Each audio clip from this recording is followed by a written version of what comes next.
أعوذ بالله من الشيطان الرجيم. بسم الله الرحمن الرحيم. ياسين والقرآن الحكيم إنك لمن المرسلين على صراط مستقيم تنزيل العزيز الرحيم لتنذر قوما ما أنذر آباؤهم فهم غافلون. لقد حق القول على أكثرهم فهم لا يؤمنون. إنا جعلنا في أعناقهم أغلالا فهي إلى الأذقان فهم مقمحون. وجعلنا من بين أيديهم سدا ومن خلفهم سدا فأغشيناهم فهم لا يبصرون. وسواء عليهم أأنذرتهم أم لم تنذرهم لا يؤمنون. إنما تنذر من اتبع الذكر وخشي الرحمن بالغيب فبشره بمغفرة وأجر كريم. إنا نحن نحيي الموتى ونكتب ما قدموا وآثارهم وكل شيء أحصيناه في إمام مبين. واضرب لهم مثلا أصحاب القرية إذ جاءها المرسلون إذ أرسلنا إليهم اثنين فكذبوهما فعززنا بثالث فقالوا إنا إليكم مرسلون. قالوا ما أنتم إلا بشر مثلنا وما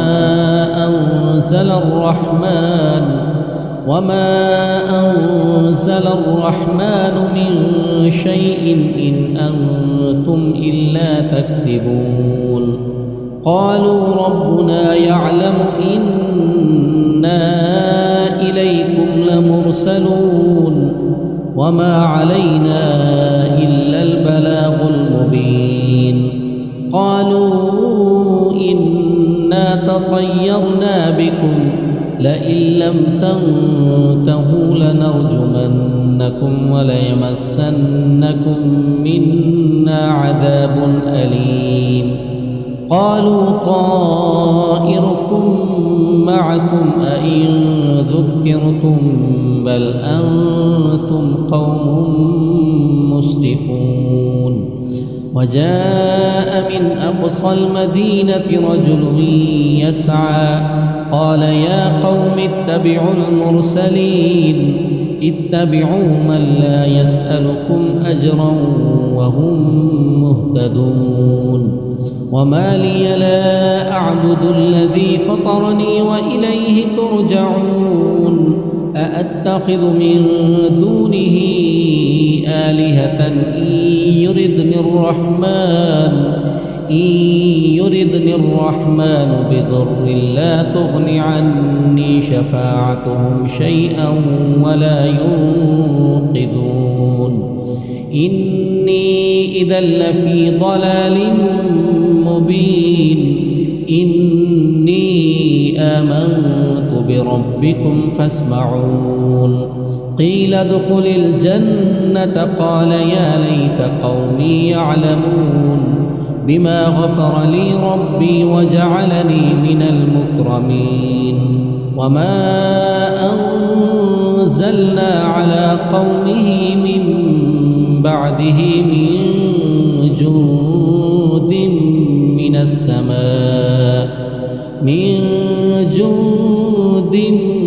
من السماء وما كنا مرسلين إن كانت إلا إلا صيحة واحدة فإذا هم خامدون يا حسرة على العباد ما يأتيهم من رسول إلا كانوا به يستهزئون ألم يروا كم أهلكنا قبلهم من القرون أنهم إليهم لا يرجعون وإن كل لما جميع لدينا محضرون وآية لهم الأرض الميتة أحييناها وأخرجنا منها حبا فمنه يأكلون وجعلنا فيها جنات من نخيل وأعناب وفجرنا فيها من العيون ليأكلوا من ثمره وما عملته أيديهم أفلا يشكرون سبحان الذي خلق الأزواج كلها مما تنبت الأرض ومن أنفسهم ومما لا يعلمون وآية لهم الليل نسلخ منه النهار فإذا هم مظلمون والشمس تجري لمستقر لها ذلك تقدير العزيز العليم والقمر قدرناه منازل حتى عاد كالعرجون القديم لا الشمس ينبغي لها أن تدرك القمر ولا الليل سابق النهار وكل في فلك يسبحون وآية لهم أنا حملنا ذريتهم في الفلك المشحون وخلقنا لهم من مثله ما يركبون وإن نشأ نغرقهم فلا صريخ لهم ولا هم ينقذون إلا رحمة منا ومتاعا إلى حين وإذا قيل لهم اتقوا ما بين أيديكم وما خلفكم لعلكم ترحمون وما تأتيهم من آية من آيات ربهم إلا كانوا عنها معرضين وإذا قيل لهم أنفقوا مما رزقكم الله قال الذين كفروا للذين آمنوا أنطعم من لو يشاء الله أطعمه إن أنتم إلا في ضلال مبين ويقولون متى هذا الوعد إن كنتم صادقين ما ينظرون إلا صيحة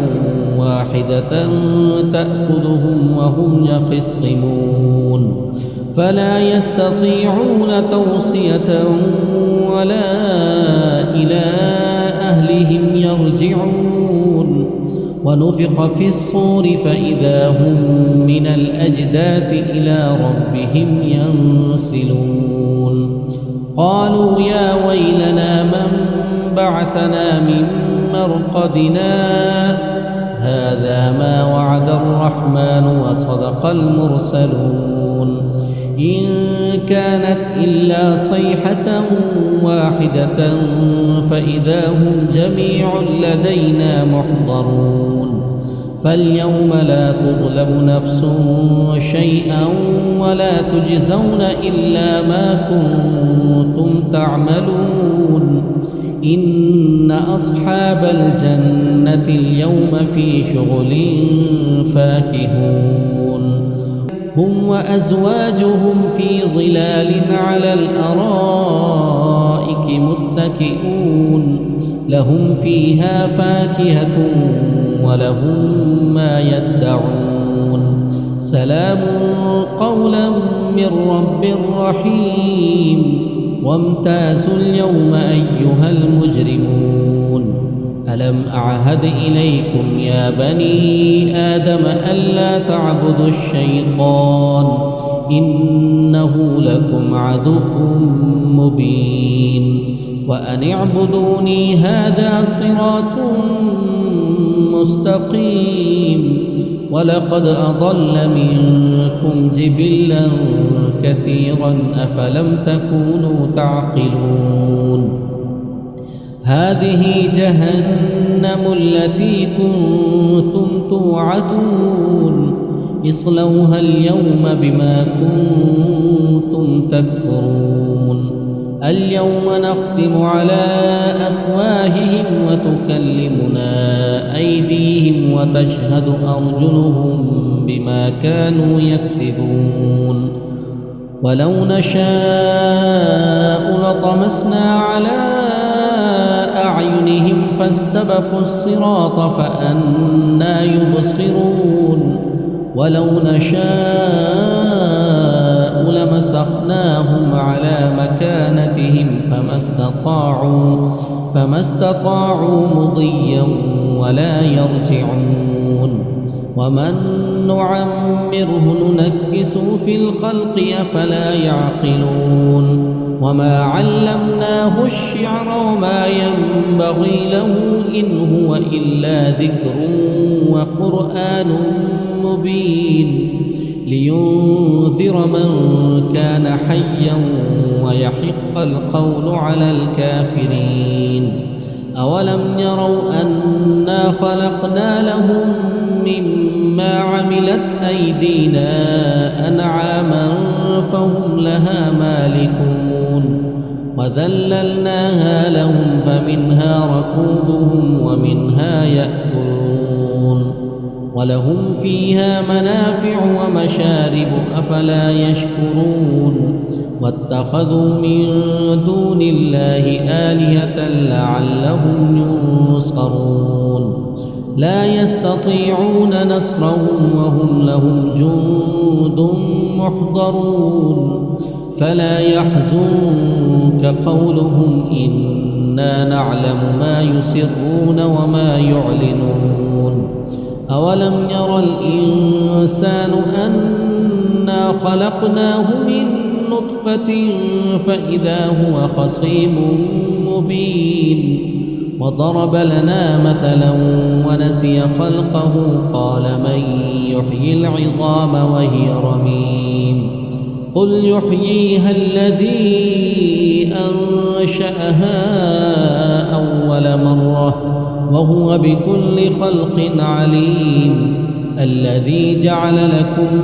من الشجر الأخضر نارا فإذا أنتم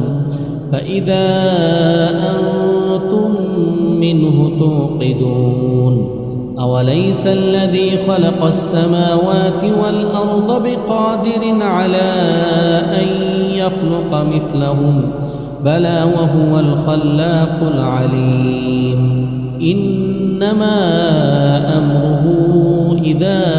أراد شيئا أن يقول له كن فيكون فسبحان الذي بيده ملكوت كل شيء وإليه ترجعون بسم الله الرحمن الرحيم الرحمن علم القرآن خلق الإنسان علمه البيان الشمس والقمر بحسبان والنجم والشجر يسجدان والسماء رفعها ووضع الميزان ألا تطغوا في الميزان وأقيموا الوزن بالقسط ولا تخسروا الميزان والأرض وضعها للأنام فيها فاكهة والنخل ذات الأكمام والحب ذو العصف والريحان فبأي آلاء ربكما تكذبان خلق الإنسان من صلصال كالفخار وخلق الجان من مارج من نار فبأي آلاء ربكما تكذبان رب المشرقين ورب المغربين فبأي آلاء ربكما تكذبان مرج البحرين يلتقيان بينهما برزخ لا يبغيان فبأي آلاء ربكما تكذبان يخرج منهما اللؤلؤ والمرجان فبأي آلاء ربكما تكذبان وله الجوار المنشآت في البحر كالأعلام فبأي آلاء ربكما تكذبان كل من عليها فان ويبقى وجه ربك ذو الجلال والإكرام فبأي آلاء ربكما تكذبان يسأله من في السماوات والأرض كل يوم هو في شأن فبأي آلاء ربكما تكذبان سنفرغ لكم أيها الثقلان فبأي آلاء ربكما تكذبان يا معشر الجن والإنس إن استطعتم أن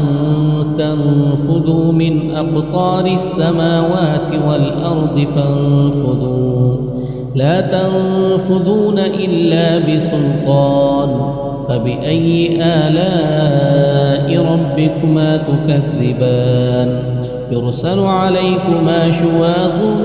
من نار ونحاس فلا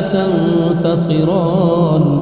فبأي آلاء ربكما تكذبان فإذا انشقت السماء فكانت بردة كالدهان فبأي آلاء ربكما تكذبان فيومئذ لا يسأل عن ذنبه إنس ولا جان فبأي آلاء ربكما تكذبان يعرف المجرمون بسيماهم فيؤخذ بالنواصي والأقدام فبأي آلاء ربكما تكذبان هذه جهنم التي يكذب بها المجرمون يطوفون بينها وبين حميم آن فبأي آلاء ربكما تكذبان ولمن خاف مقام ربه جنتان فبأي آلاء ربكما تكذبان ذواتا أفنان فبأي آلاء ربكما تكذبان فيهما عينان تجريان فبأي آلاء ربكما تكذبان فيهما من كل فاكهة زوجان فبأي آلاء ربكما تكذبان متكئين على فرش بطائنها من استبرق وجنى الجنتين دان فبأي آلاء ربكما تكذبان فيهن قاصرات الطرف لم يطمثهن إنس قبلهم ولا جان فبأي آلاء ربكما تكذبان كأنهن الياقوت والمرجان فبأي آلاء ربكما تكذبان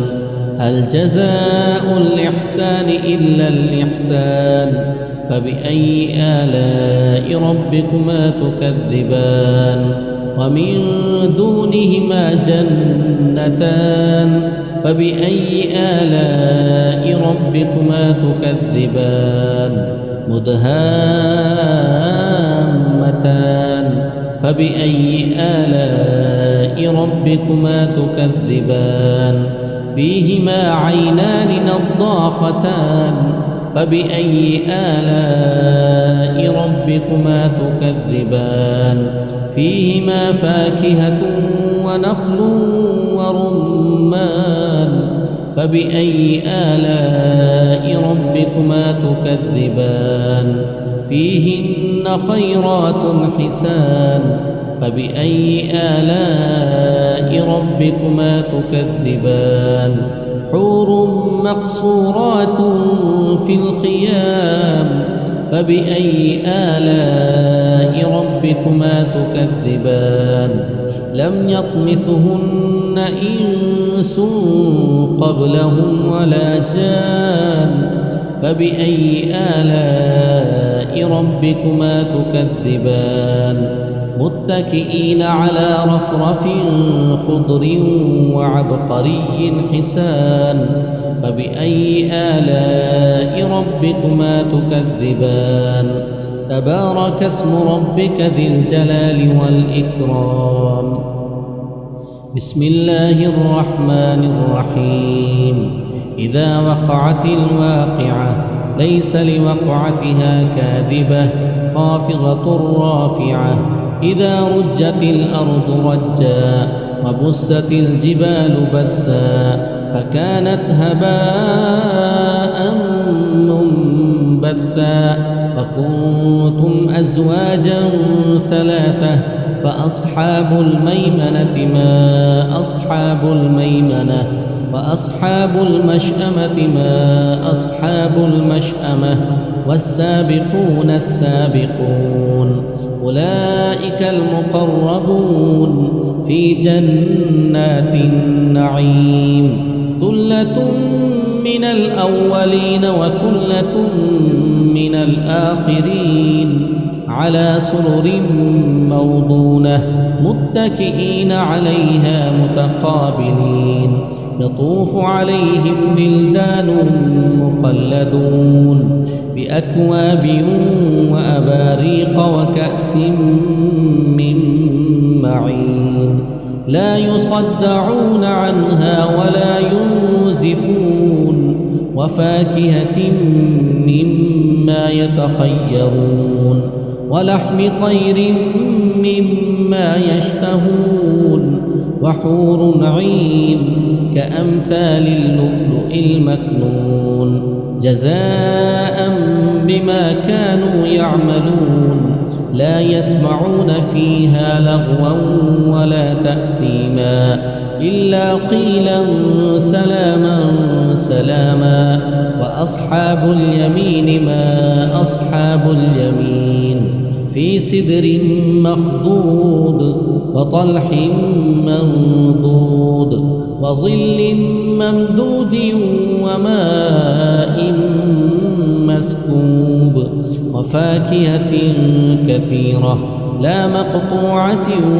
ولا ممنوعة وفرش مرفوعة إنا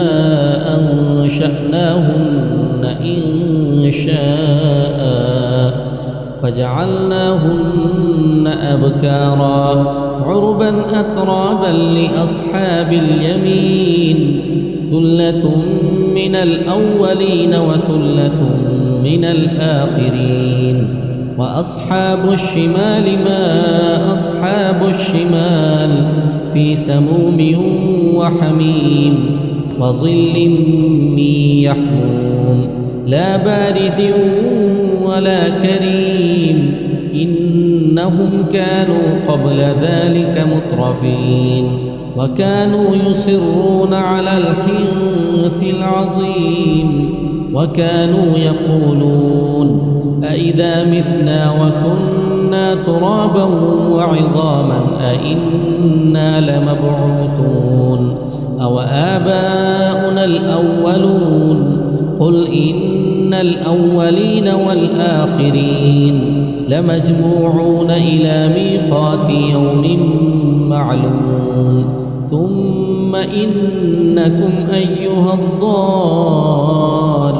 المكذبون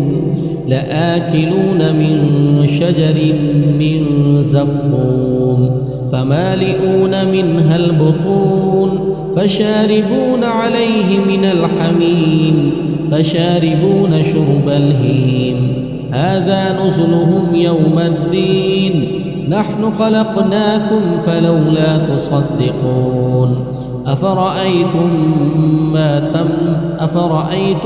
ما تمنون أأنتم تخلقونه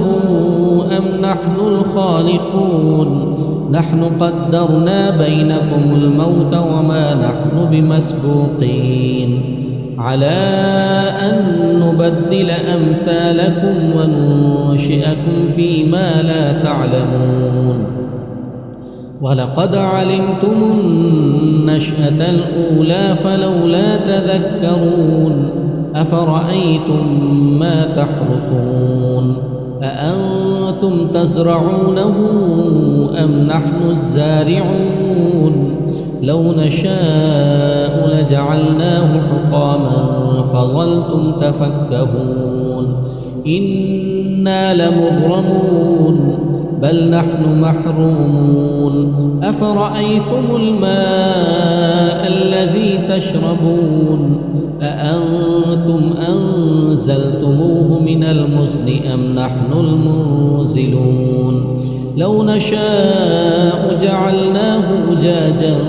فلولا تشكرون أفرأيتم النار التي تورون أأنتم أنشأتم شجرتها أم نحن المنشئون نحن جعلناها تذكرة ومتاعا للمقوين فسبح باسم ربك العظيم فلا أقسم بمواقع النجوم وإنه لقسم لو تعلمون عظيم إنه لقرآن كريم في كتاب مكنون لا يمسه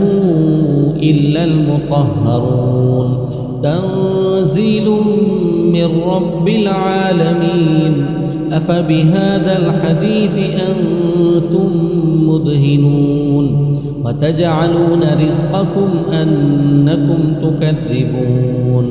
فلولا إذا بلغت الحلقوم وأنتم حينئذ تنظرون ونحن أقرب إليه منكم ولكن لا تبصرون فلولا إن كنتم غير مدينين ترجعونها إن كنتم صادقين فأما إن كان من المقربين فروح وريحان وجنة نعيم وأما إن كان من أصحاب اليمين فسلام لك من أصحاب اليمين وأما إن كان من المكذبين الضالين فنزل من حميم وتصلية جحيم إن هذا لهو حق اليقين فسبح باسم ربك العظيم بسم الله الرحمن الرحيم تبارك الذي بيده الملك وهو على كل شيء قدير الذي خلق الموت والحياة ليبلوكم أيكم أحسن عملا وهو العزيز الغفور الذي خلق 7 سماوات طباقا ما ترى في خلق الرحمن من تفاوت فارجع البصر هل ترى من فطور ثم ارجع البصر كرتين ينقلب إليك البصر خاسئا وهو حسير ولقد زينا السماء الدنيا بمصابيح وجعلناها رجوما للشياطين وأعتدنا لهم عذاب السعير وللذين كفروا بربهم عذاب جهنم وبئس المصير إذا ألقوا فيها سمعوا لها شهيقا وهي تفور تكاد تميز من الغيظ كلما ألقي فيها فوج سألهم خزنتها ألم يأتكم نذير قالوا بلى قد جاءنا نذير فكذبنا وقلنا ما نزل الله من شيء إن أنتم إلا في ضلال كبير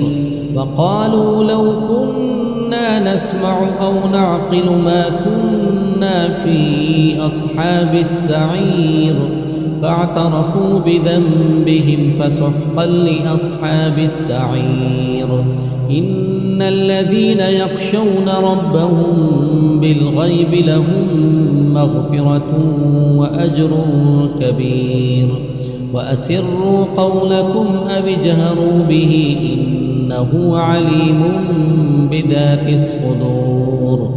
ألا يعلم من خلق وهو اللطيف الخبير هو الذي جعل لكم الأرض ذلولا فامشوا في مناكبها وكلوا من رزقه وإليه النشور أأمنتم من في السماء أن يخسف بكم الأرض فإذا هي تمور أم أمنتم من في السماء أن يرسل عليكم حاصبا فستعلمون كيف نذير ولقد كذب الذين من قبلهم فكيف كان نكير أولم يروا إلى الطير فوقهم صافات ويقبضن ما يمسكهن إلا الرحمن إنه بكل شيء بصير أمن هذا الذي هو جند لكم ينصركم من دون الرحمن إن الكافرون إلا في غرور أمن هذا الذي يرزقكم إن أمسك رزقه بل لجوا في عتف ونفور أفمن يمشي مكبا على وجهه أهدى أمن يمشي سويا على صراط مستقيم قل هو الذي أنشأكم وجعل لكم السمع والأبصار والأفئدة قليلا ما تشكرون قل هو الذي ذرأكم في الأرض وإليه تحشرون ويقولون متى هذا الوعد إن كنتم صادقين قل إنما العلم عند الله وإنما أنا نذير مبين فلما رأوه زلفة سيئت وجوه الذين كفروا وقيل هذا الذي كنتم به تدعون قل أرأيتم إن أهلكني الله ومن معي أو رحمنا فمن يجير الكافرين من عذاب أليم قل هو الرحمن آمنا به وعليه توكلنا فستعلمون من هو في ضلال مبين قل أرأيتم إن أصبح ماؤكم غورا فمن يأتيكم بماء معين بسم الله الرحمن الرحيم يا أيها المزمل قم الليل إلا قليلا نصفه أو انقص منه قليلا أو زد عليه ورتل القرآن ترتيلا إنا سنلقي عليك قولا ثقيلا إن ناشئة الليل هي أشد وطئا وأقوم قيلا إن لك في النهار سبحا طويلا واذكر اسم ربك وتبتل إليه تبتيلا رب المشرق والمغرب لا إله إلا هو فاتخذه وكيلا واصبر على ما يقولون واهجرهم هجرا جميلا وذرني والمكذبين أولي النعمة ومهلهم قليلا إن لدينا أنكالا وجحيما وطعاما ذا غصة وعذابا أليما يوم ترجف الأرض والجبال وكانت الجبال كثيبا مهيلا إنا أرسلنا إليكم رسولا شاهدا عليكم كما أرسلنا إلى فرعون رسولا فعصى فرعون الرسول فأخذناه أخذا وبيلا فكيف تتقون إن كفرتم يوما يجعل الولدان شيبا السماء منفطر به كان وعده مفعولا إن هذه تذكرة فمن شاء اتخذ إلى ربه سبيلا إن ربك يعلم أنك تقوم أدنى من ثلثي الليل ونصفه وثلثه وطائفة من الذين معك والله يقدر الليل والنهار علم أن لن تحصوه فتاب عليكم فاقرؤوا ما تيسر من القرآن علم أن سيكون منكم مرضى وآخرون يضربون في الأرض يبتغون من فضل الله وآخرون يقاتلون في سبيل الله فاقرؤوا ما تيسر منه وأقيموا الصلاة وآتوا الزكاة وأقرضوا الله قرضا حسنا وما تقدموا لأنفسكم من خير تجدوه عند الله هو خيرا وأعظم أجرا واستغفروا الله إن الله غفور رحيم.